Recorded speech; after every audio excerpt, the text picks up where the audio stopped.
How's your apartment in New York City? Got mold? Well, there's a new report out and a lawsuit that says city-owned apartments are overrun and covered in mold. Absolutely disgusting and deplorable conditions are being reported. What are the politicians doing about it? Nate Rogers has the full story. Nate, what do you got for us? Bill, this all comes just weeks after this same group revealed lead concerns and other potential health hazards at New York City's Housing Authority units. Now take a look at these photos. Ceilings falling apart, lead-based paint now chipped, and mold exposed on bathroom ceilings and walls. My bathroom in the Andrew Jackson houses, the ceiling 85% full of black mold.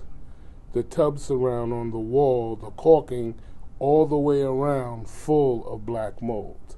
New York senators and public housing advocates joined NYCHA residents today, releasing a report and survey called Break the Mold. Out of 200 NYCHA residents surveyed, the report found 59% of NYCHA residents had mold in their apartments, and 56% of residents surveyed said it took more than 2 weeks for NYCHA to respond to the mold, or there was no response at all. When it is brought to the authorities' attention, they'll send a caretaker into that apartment to clean it up. And then they'll tell the resident, oh, if it reoccurs, just clean it up with some bleach and put in a ticket for your bathroom to be painted. And they think that that is the answer. To fix the mess, the Independent Democratic Conference will soon propose legislation requiring certified professionals to abate mold, an independent NYCHA monitor, city council oversight, and mandatory lead screening for children. The people of NYCHA deserve to live with dignity and respect. Just because it's public housing, it doesn't mean it's free. Now, New York City's Public Housing Authority, or NYCHA as it's commonly referred to as, provides housing to more than 400,000 families throughout the 5 boroughs with low or moderate income. Now, following the release of today's mold report, a NYCHA spokesperson said NYCHA is working with a special master to improve its mold remediation procedures.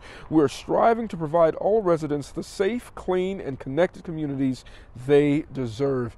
In New York, I'm Nate Rogers for Chasing News. Thank you, Nate. All right, let's bring back the A++ panel for tonight's show. Elora Nanos is here, Jeanette Hoffman, and Bob Bianchi. Elora, let me start with you. Deplorable.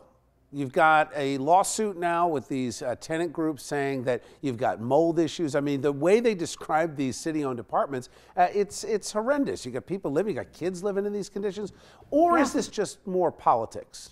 Well, no, I mean, I think that, you know, as a general concept, whoever is in charge of a building, whoever the landlord is, whether it's an individual, whether it's the city or the state, has to maintain that property with good, safe, clean living standards. However, I will say this, mold is a complicated sort of problem where my understanding is that, you know, many places of living do have mold. So, you know, scientifically, I would need to know more about the specifics of this situation to know if it's really a serious problem. Smell a little like politics to you? You got 2 leading Democratic senators. You got the governor talking about it. Are they jumping on this as a way of capitalizing on PR? Well, I'm not really sure. It seems like this needs to be investigated further, Bill. I mean, I know Governor Cuomo did bring it up in his State of the State address about a month ago.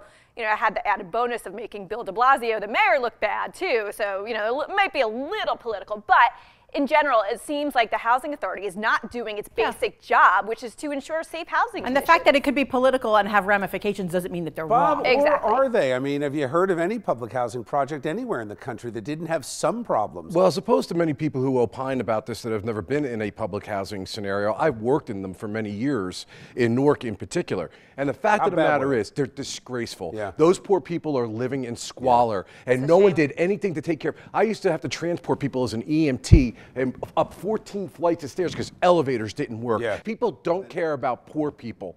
That's the big political issue here. Now, somebody takes advantage of it, and it helps them politically. Good for them. Right. I think it's bloated bureaucracy, and these are political appointees not doing their job, and that's what it comes down to. And unfortunately, we see that all too often in government. And whatever it takes to fix it, that's good. All right. Well, somebody's got to pay for it, though, and there's the other issue. That's what money should be used The millionaire should pay for it. There you Oh, go. boy, here we go. All right. Thanks, guys.